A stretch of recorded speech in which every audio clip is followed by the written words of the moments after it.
नमस्ते नमस्ते भाइ। भाइ के भन्दै थियो भाइ अलि भन त।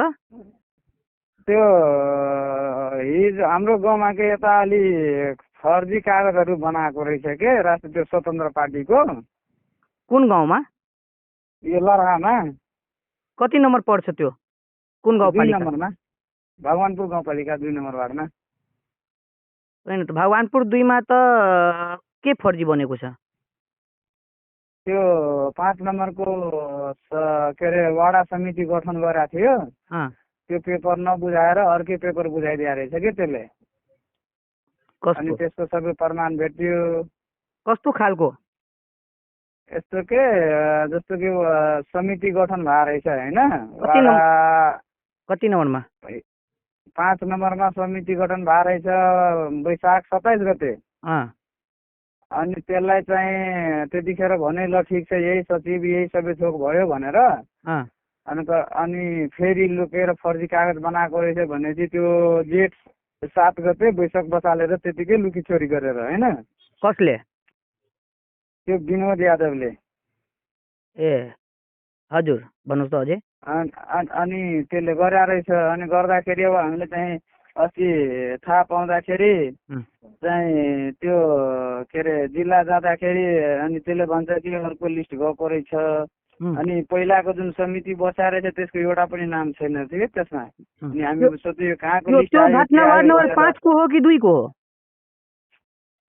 यो चाहिँ गलत काम गरेको चाहिँ वार्ड नम्बर 5 को हो, तर मान्छे चाहिँ वार्ड नम्बर 2 को हो। ए मतलब विनोद भन्ने मान्छे वार्ड नम्बर 2 को हो, भगवानपुर 2 नम्बर है? हजुर हजुर। गलत यो कृतीय साइन 5 नम्बर वाडाको समिति बनाउन बेलामा गरिएको छ। हजुर हजुर हजुर। कस्तो खालको कृतीय साइन गरेको छ भाइ? कसको नाउँको ठाउँमा ऊ आफ्नो साइन गरेको छ? भनेपछि जुन सचिव रहेछ वाडा सचिव अनि त्यसको मतलब पुरै टिमको के त्यो 11 टिम राखेर चाहिँ सबैको अरू जम्मा 37 जनाको 41 जना कतिको थियो साइन सबैको। त्यो कसैले नभनिकन नागरिकता मागेर के अरे ल्याउनु रे अनलाइन गर्छु भनेको थियो उनीहरूलाई। त्यो सदस्य कार्ड दिन्छु भनेर। हजुर सदस्यता। अनि त्यो लिएर अनि लास्टमा चाहिँ साइन म्यानेटिङ उठाएर अनि साइन गरिदिएको रहेछ। ए त्यो विनोद यादवले? हजुर हजुर। ए ठिक छ भाइ। त्यो के भन्छ यो अहिले समिति 5 नम्बरको गठन भइसकेको छ? अहिले भइसक्यो। जुन 27 गते भएको थियो नि त्यही पारित भयो। हाम्रो माग पनि त्यही थियो जब के अरे जिल्लाबाट पनि मान्छे आएर। अनि विनोदजीले कसको नाउँमा सिग्नेचर गरेको रहेछ? त्यो त हजुरलाई मैले त्यो व्हाट्सएप यही नम्बरमा छ होइन? हजुर हजुर व्हाट्सएप यहीमा छ। हजुर मैले सबै पेपरहरू के छ कसो छ भिडियो रेकर्ड अडियो रेकर्डहरू पनि छ भिडियो रेकर्डहरू पनि छ सबै हजुरलाई हालिदिन्छु म। हस् हजुर हुन्छ ल धन्यवाद।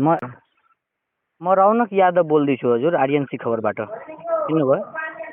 हजुर भन्नु न सर। यो एउटा गुनासो आएको छ। त्यो गुनासो के छ कि भगवानपुर गाउँपालिका वार्ड नम्बर 5 मा समिति जुन गठन भएको छ त्यो तपाईँले गर्नुभएको रहेछ त्योमा साइनहरू सर?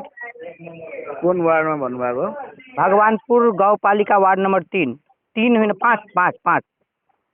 भगवानपुर वार्ड नम्बर 2 मा चाहिँ मैले गरेको हो। बाँकी भगवानपुर कुनै पनि वार्डमा जिल्लाबाट मलाई खटाएको छैन।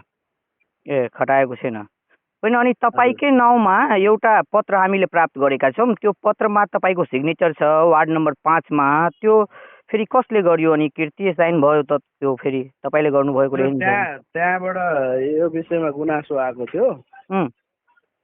हामीले जिल्लालाई खबर गराइदिएको छौँ। यो चाहिँ हामी उपस्थिति भएको छैन। हाम्रो जिल्लाले त्यहाँ प्रतिनिधि बनाएर खटाएको पनि छैन। त्यहाँ यस्तो यस्तो गुनासो आयो भनेर जिल्लालाई खबर गर्दा हुन्छ हामीले इन्ट्री गरेका छैन। त्यहाँ तटस्थ समिति मात्रै गठन भएको छ भनेर कुरा गर्नु। त्यो गुनासो तपाईँ नजिक पनि आइपुगेको छ हजुर? हजुर हजुर आएको छ। खबर छ मलाई त्यो बारेमा। ए अनि सर यो कृतीय साइन गर्ने मान्छे को हो त्यो पत्तो लगाउनु भयो तपाईँहरू कि नै?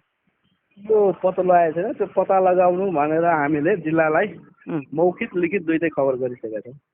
ए जिल्लालाई तपाईँहरूले भनिदिनु भएको छ होइन? त्यसो कसो छ सर भने यो विषय लिएर त सर फेरि गम्भीर प्रश्न उठ्छ, किनभने फेरि भोलिको दिनमा कसले गरेको हो, यसरी राष्ट्रिय स्वतन्त्र पार्टीमा त अलिकति युवाहरूको चासो र अलिकति जिज्ञासा र विश्वास पनि छ होइन। यस्तो यस्तो अवस्था हेर्दा त सर कस्तो खालको अवगत गर्छ त मान्छेहरू, त्यो प्रश्न चिन्ता ठुलो हो सर होइन। तपाईँलाई म त्यसमा के स्पष्ट गराउन चाहन्छु भने नि, अँ, त्यो जसले गरेको भए पनि जिल्ला कार्य समितिले त्यसको छानबिन गरेर जसले गरेछ उहाँलाई कारबाही गर्नुहुन्छ।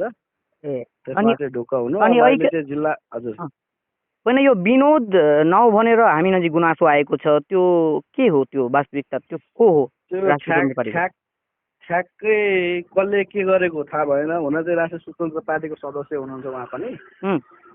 अब उहाँले गर्नु भएको कि कसले गर्नु भएको हो त्यो चाहिँ हामीसँग अहिले स्पष्ट छैन।